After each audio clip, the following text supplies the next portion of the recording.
Bonjour, Dominique Vian, professeur en entrepreneuriat, professeur permanent, Schema Business School et docteur en sciences de gestion. Je suis aussi le professeur responsable du défi innovation que vous avez donc commencé vendredi. Nous sommes lundi et sur lequel vous devez continuer un travail. Je suis un spécialiste de l'innovation et plus particulièrement de la cognition entrepreneuriale. Et j'ai la chance d'appartenir à une poignée de chercheurs sur la planète qui réfléchissent à la façon dont les entrepreneurs pensent.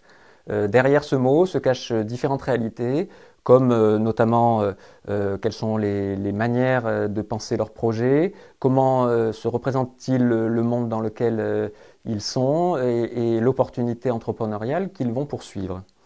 Mon but par rapport à cette thématique est principalement d'essayer d'outiller la réflexion d'un entrepreneur innovateur en vue de les aider dans cette réflexion qui n'est pas simple. Je sais que le travail qui vous est demandé dans le cadre de ce défi est un travail assez difficile dans la mesure où il ne vous est pas habituel, en tout cas pour tous ceux d'entre vous qui, pour la plupart, n'avaient pas eu à gérer des projets en vraie grandeur. Il s'agit véritablement donc de travailler sur un projet d'innovation pendant toute la semaine. Néanmoins, derrière le mot projet se cachent souvent deux réalités qui sont à véritablement différencier puisqu'elles n'expriment pas véritablement la même chose. Souvent, on parle de projet lorsqu'il s'agit finalement de situations à résolution de problèmes, dans le cas d'un but qui est précis à suivre et pour lequel, en quelque sorte, nous avons une expérience humaine d'une réalité que l'on peut poursuivre. Si je prends l'exemple de monter une médiathèque dans un quartier particulier de la ville, on est véritablement dans ce type de situation où le but est connu, on fera une médiathèque et il ne s'agit pas de faire toute autre chose.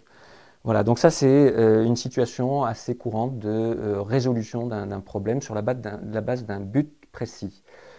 Très souvent, vous êtes confronté, et ça sera le cas dans le cadre du défi, sur une autre nature de projet où quelque part le but à atteindre est un but ouvert et il est aussi en quelque sorte une situation du monde qui n'existe pas encore. Et on parle véritablement d'innovation.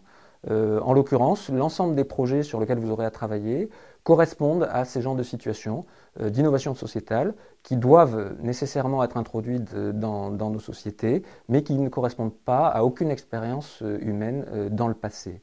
Dans cette situation-là, on pourra par exemple donner la situation de renforcer la cohésion sociale entre deux quartiers. C'est une proposition ouverte, globale. Il y a différentes solutions qui permettent de satisfaire à cette problématique. On parlera essentiellement donc de problématiser, par opposition à le premier cas de figure sur la base d'un problème précis, où on parlait de résolution de problème. On parlera plutôt de problématiser, et c'est bien évidemment l'enjeu du défi innovation que d'innover. La méthode ISMA 360 dont je vais vous parler est là pour vous aider en quelque sorte à vous repérer.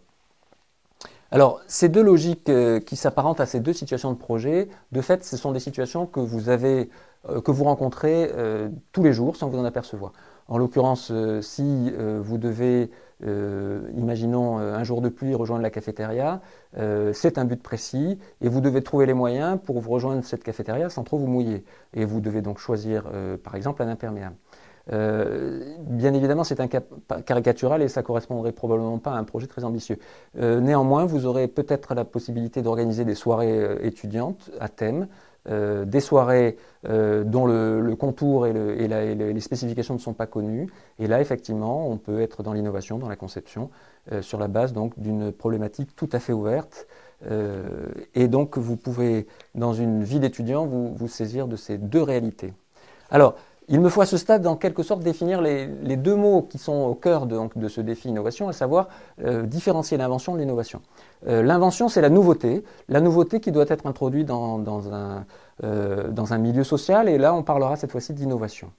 L'invention, c'est aussi l'idée inventive que vous aurez en termes d'innovation sociétale, et vous devrez la spécifier en vue qu'elle devienne une innovation, sous-entendu qu'elle soit adaptée et adoptée par l'environnement social pour lequel elle est destinée. Alors, un autre point qui suit cette définition, c'est de considérer qu'il ne faut pas trop vite ramener la situation à un problème de but précis, puisqu'il faut finalement définir le bon niveau de contexte qui va bien pour pouvoir trouver, en l'occurrence, une solution adéquate. Vous avez probablement constaté que dans les différentes propositions de projets qui vous sont données autant sur Los Anguel que sur Montsartou, il s'agit pour l'essentiel de propositions ouvertes qui permettent d'incarner différentes natures de projets. Et d'ailleurs, vous serez probablement plusieurs à vous emparer d'une même thématique. À ce stade-là, la bonne contextualisation est au cœur du problème à résoudre. Imaginons que vous ayez, par exemple, une situation à résoudre d'un problème d'hébergement de votre animal domestique, parlons d'un chien, et vous devez trouver une solution puisque vous allez vous absenter.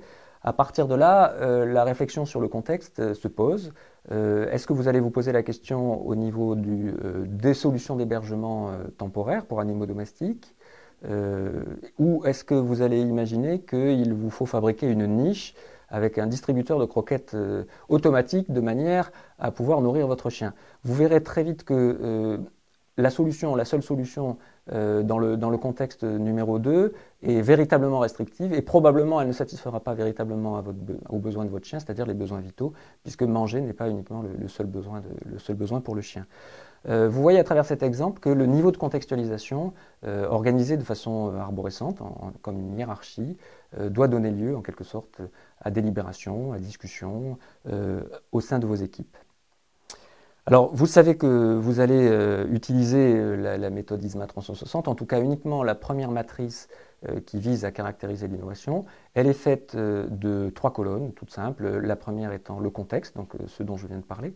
Le rôle, c'est ce que vous apportez en quelque sorte au monde dans le contexte que vous avez précisé auparavant.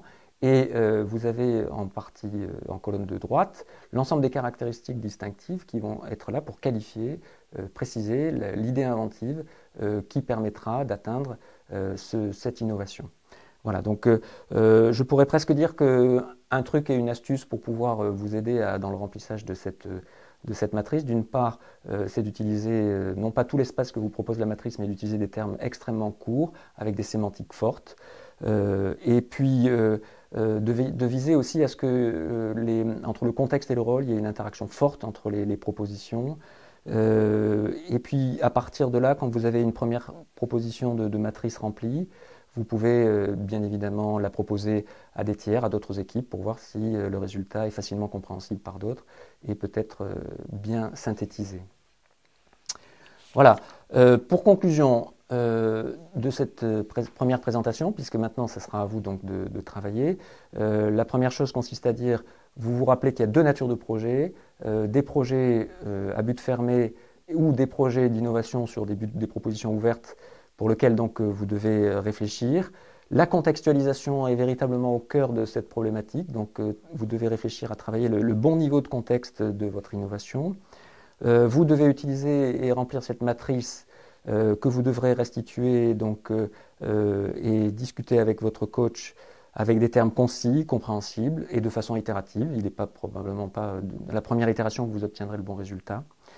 Et en même temps, je suis ravi qu'à travers cet exercice-là, vous ayez un échantillon donc d'une spécialité qui est enseignée à Schema Business School et que vous pourrez vraisemblablement découvrir en 3e année, notamment si vous choisissez la spécialité entrepreneur et innover, entrepreneuriat et innovation. Et je vous souhaite donc à tous bonne chance et rendez-vous donc jeudi 15 à la fin.